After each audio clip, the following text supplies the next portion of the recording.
सुखहिया धर जरई सबु अंगु मनहु दीन मनीहीन भुअंगु सरुष समीप दीखि कैके मानहु नीचु घरिंगनि लेई।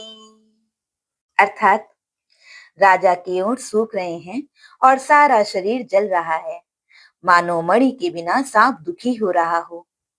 पास ही क्रोध से भरी कैकेयी को देखा, मानो साक्षात मृत्यु ही बैठी राजा के जीवन की अंतिम घड़ियां गिन रही हो। करुणामये मृदु राम सुभाऊ, प्रथम दीख दुखु सुनाना काऊ।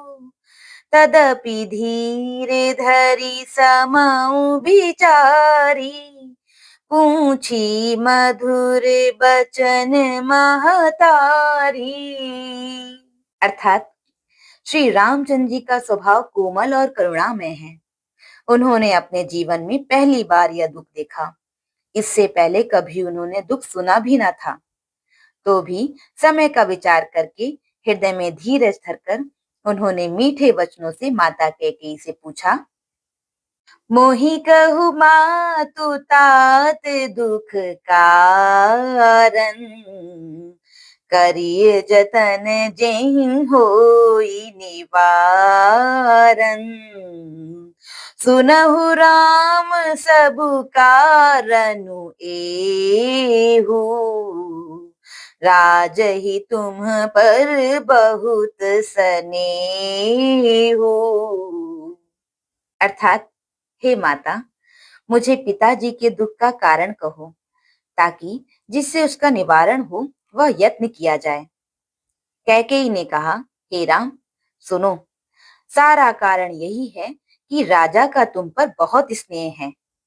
देन कहेनि मोहि दुई बरदाना, मांगें जो कछु मोहि सुहाना।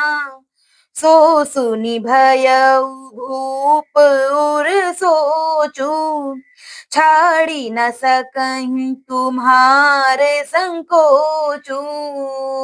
अर्थात इन्होंने मुझे 2 वरदान देने को कहा था। मुझे जो कुछ अच्छा लगा वही मैंने मांगा। उसे सुनकर राजा के हृदय में सोच हो गया, क्योंकि ये तुम्हारा संकोच नहीं छोड़ सकते।